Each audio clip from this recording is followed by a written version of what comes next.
আমার পাখি তো আর নাই, আমার এটুক বুঝ হয়েই গেছে। আরে আমার মনটাকে আমার একদিন না একদিন মানাতেই হবে। একজন আংশিক দাবিদার, এই কারণে এখন ওনরা দিতে পারতেছে না রিপোর্ট ছাড়া। আর আমি ওরভাবে এখন বলতেছি না, আর একজন তো আমার মতো বাপ মা। শুধু এইটাই আপনারা দোয়া করবেন আমি যেন আমার পাখিকে আমার কাছে পাই, আর আমার পাখির খবর দেখে আমি সারা জীবন কাটাতে পারি। এটা আমার তোতা পাখির খবর।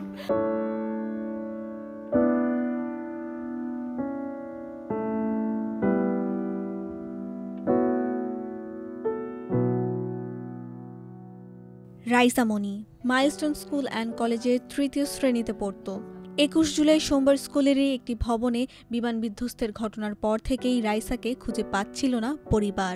পরের দিন ঢাকার সম্মিলিত সামরিক হাসপাতাল CMH এর মর্গে পুড়ে কালো হয়ে যাওয়া একটি মরদেহ দেখে রাইসার বাবা মা ধারণা করলেন এটাই তাদের মেয়ে। বাবা কি আর মৃত্যু করে আগে তো জীবিত খোঁজ করে, আমরা জীবিত ফিরে পাই। অনেকেই ফোন দিছে, আছে আমার কাছে আছে, আপনি আসেন। আমি উঠাই দিছি, আমার একজন বললো যে আমি নিজে উঠাই দিছি, আপনি যান অমুক জায়গা যাই দেখি কয় যে না আমরা এখানে কোনো নাই। ঢাকা মেডিকেল পাঠাইছি, ঢাকা মেডিকেলতে 52 ইউনিটেতে আমি সারাটা রাত যে যে জায়গা বলছে সেই হাসপাতালে গেছি। যখন মিস আমাকে বলেছে যে ওদের আমি টিফিন খাইতে দেখে আসছি, আর আমরা আমাদের রুমে টিফিন খাইতে বসছি, আর 5 মিনিট পরেই আমি বেরোইছি ওই রুম থেকে, আর 5 মিনিট পরেই ব্লাস্ট হয়েছে। তখন আমি নিশ্চিত হয়েছি হয়তো আমার পাখি আর বেঁচে নাই। তখন আমার মন ছুঁয়ে গেছিল আমার পাখি আর বেঁচে নাই। কিন্তু আরেকটি পরিবারও লাশটি নিজেদের সন্তান বলে দাবি করছে। এখন লাশ শনাক্তের আইনি প্রক্রিয়া DNA টেস্টের ফলাফলের জন্য অপেক্ষায় থাকতে হচ্ছে পরিবার দুটিকে। একজন আংশিক দাবিদার, এই কারণে এখন ওনরা দিতে পারতেছে না রিপোর্ট ছাড়া। আর আমি ওরভাবে এখন বলতেছি না, আর একজন তো আমার মতো বাপ মা। নিশ্চিত না করলে তো ওনারও মনে কষ্ট হবে, আমি তার মনে কষ্ট দিই। আমি নিশ্চিত করে আমার বাচ্চা নিতে চাই, উত্থাপন করতে চাই, সম্পূর্ণ করতে চাই।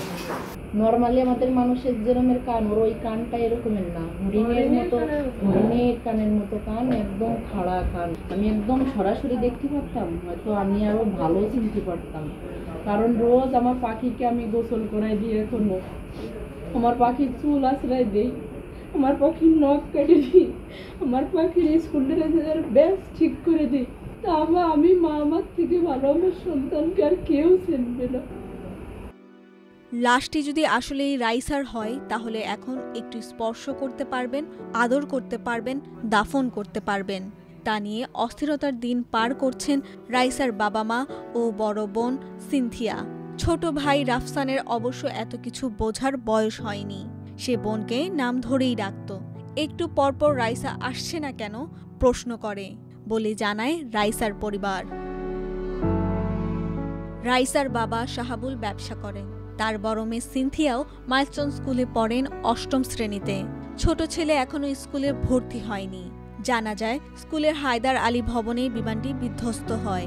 সেদিন সকালে গরম ভাত খাইয়ে মেয়েদের স্কুলে পাঠিয়েছিলেন রাইসা ও সিনথিয়ার মা। মায়ের হাতে রাইসার শেষ খাবার খাওয়া হবে জানতেন না কেউ। দিন আমি মুরগির মাংস আর রুই মাছ রান্না করেছিলাম। তা জিজ্ঞেস করছিলাম আম্মু তুমি কি দিয়ে ভাত খাবা, মুরগির মাংস নাকি রুই মাছ? তা বলতেছিলাম মেসকে রুই মাছ দিয়ে খাবো ভাত, তুমি রুই মাছ দিয়ে ভাত খাওয়াই দিই। আরও একটা কলিং বেলের আওয়াজ আসে আমার রুমে। আওয়াজ আসলে যখন আমি দরজা খুলি, আমার মেয়ে বড়জন আমাকে জড়াই ধরে টান দিয়ে বলে আম্মু রাইসা মনিদের ওই সাইডে কিছু একটা ব্লাস্ট হয়েছে, তাড়াতাড়ি আমার বুন্ডিরে নিয়ে আসো বাসায়। তখন আমার হাজব্যান্ড যায়, আর আমি ও আমাকে ছাড়ে না, আম্মু আমরা ভয় পাবা নিয়ে আমাদের দুই ভাই বোনকে রাইখে যাইও না। ছোট রাইসা বাসার সবাইকে আনন্দে মাতিয়ে রাখত বলে জানালেন মা। মেয়ের নানা স্মৃতি কিছুতেই ভুলতে পারছেন না বাবা মা। এখন মেয়েকে শেষবারের মতো স্পর্শ করতে, আদর করতে অধীর আগ্রহ নিয়ে অপেক্ষায় আছেন বাবা মা সহ পুরো পরিবার। আর আমার মনিকে এখনো পর্যন্ত আমার হাতে পাইনি। একটা কথাই বলবো, আমার পাখি তো আর নাই, আমার এটুক বুঝ হয়েই গেছে। আরে আমার মনটাকে আমার একদিন না একদিন মানাতেই হবে। শুধু এইটাই আপনারা দোয়া করবেন আমি যেন আমার পাখিকে আমার কাছে পাই, আর আমার পাখির খবর দেখে আমি সারা জীবন কাটাতে পারি। এটা আমার তোতা পাখির খবর, এটাই আমার তোতা পাখি আছে।